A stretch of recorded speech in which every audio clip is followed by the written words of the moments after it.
All right, so let me continue. Discrete event simulation. This is a code for our chapter 1. And with that we have the discrete system, and we have the dynamic nature, and also we want to pass on stochastic, so that we have the discrete event simulation. So that's one.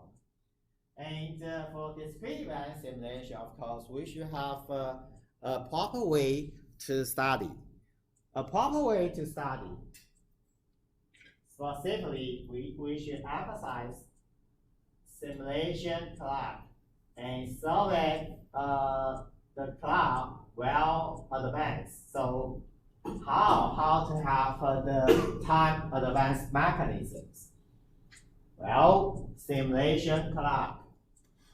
Actually, it's a clock, but the clock employed by the simulation. Therefore, we call simulation clock. Well, if we have a simulation clock, of course, it gives the current value of simulated time. Well, that is the first one. Of course, we use it, so it's a clock. However, you should understand, normally we don't want to mention simulation clock. So that says, never set it explicitly. Right? It means sometimes we know we have the simulation clock, but we don't mention that explicitly. Still, we rely on the simulation clock. Right? So this is the first one, simulation clock. If we have the simulation clock, of course, we will let it advance. If we want to let it advance, we can have the two mechanisms. So then you have the approaches to advance time. The first one, next event time advance. Later, maybe we can call NETA. And the second one, fixed increment time advance, theta. Well, NETA actually later we will use it for our discrete event simulation. And theta, if you don't have the way to use or to apply NETA, then you will apply theta. And any other way to apply, according to the current description, since we know you have two choices only, NETA or theta. Right, so we will study NETA. Actually, for theta, actually, it's really direct and easy. So we don't mention that explicitly, or maybe later we mention that simply. Therefore, we will study NETA later. Wow, this is a way to have the illustration of the NETA approach. We assume we have some events. Event 1 to the others. All right, and of course, this is a system of a queuing system, right? And if we have these right now, never mind how to have arrivals. All right, and how to have departures.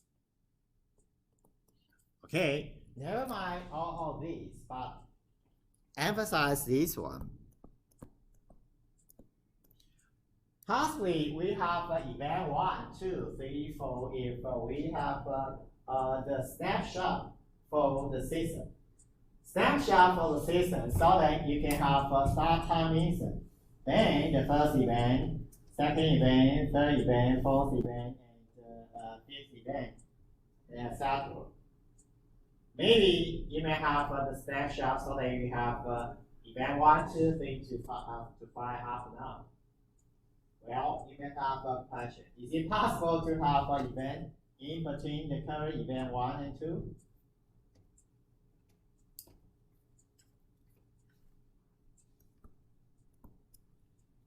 First, actually, using the following concept, no this event. We just have an event 1 and 2 static here. No event in between the two.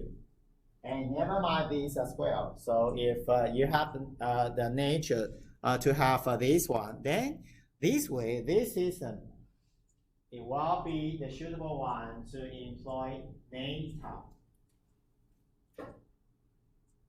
All right, so, well, this is a way we want to apply data, and later we can have further system so that you will understand, yes, that kind of system should be the possible system to study by using data.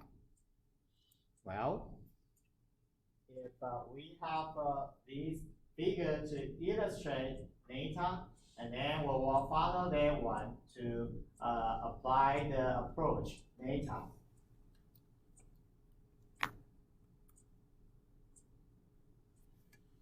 Well, if we have data, then you will understand the following. Of course, we have a clock initialized to 0. The starting time is 0. Sure, this one suitable for us. And types of events. In fact, later we can know. We determine the next event. Once we want to know which event will come to the system or which event occur, we should go to the next one to process the event. So times of event will be determined. All right, and once we have the determined event, and we want the length of time, so we have the first event. Once we have the first event, we want to actually you can process, or you think it's just the first event without any processing. Then you can choose the next event, and once you know which one should be the next event, you will jump to the next event. And of course, jump to the next event, you need to have the corresponding processing. Corresponding processing for that event. Once finished, then you can search for the next one and jump to the next one. So that says you can continue until stopping criterion satisfied, so that you can stop the simulation. Well, first, the page we discussed is we need to determine the event, and also we determine all the possible events.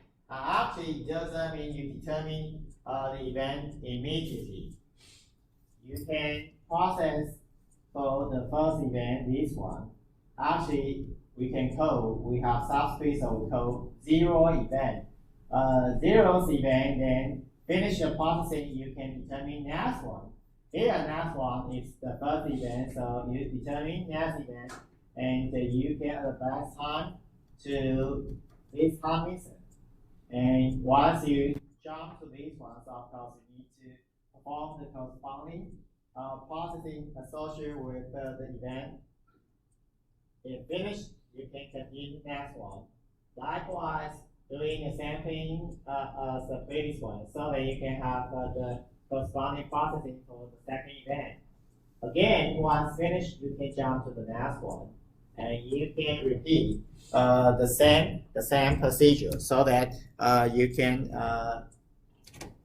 perform the service to the system, and you can allow the system to have food. Right, of course, once you finish the time instant to start the simulation, and then that's correct. Everything is done, so you can start the simulation.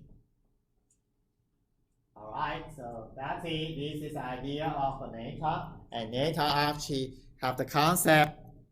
You should find the next state or next event, and once you find the next event, you need to have the corresponding processing for that. Once finished, then you can choose the next one.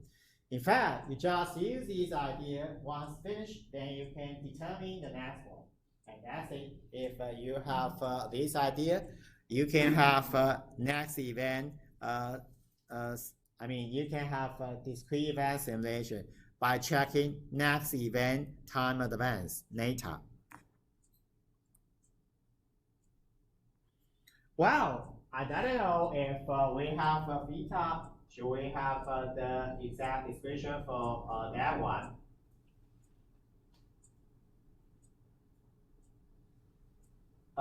actually, if we have a theta, then theta don't care about the event, but just have the fixed time and fixed time. And once we jump to the fixed time, then you need to process. Of course, right now you need to process events before the time instant. And right now, no events, of course, not necessary to process the event. But for this one, you have 2 events. So this one actually, you have a fixed time, and a fixed time sometimes you can call it time slot.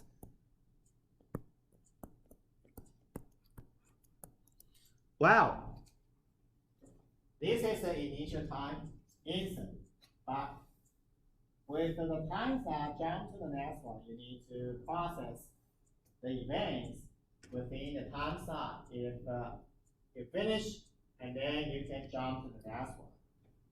All right, so this one, we have the fixed time.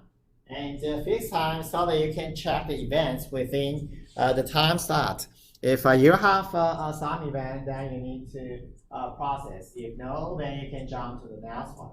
Using this way is called theta. Well, if we have the 2 approaches and we think about this, theta, neta, so is it necessary to have the next one? If we have a theta, actually no, right? If we have a theta, then you can think theta can cover the possible way to process. But why we don't like theta?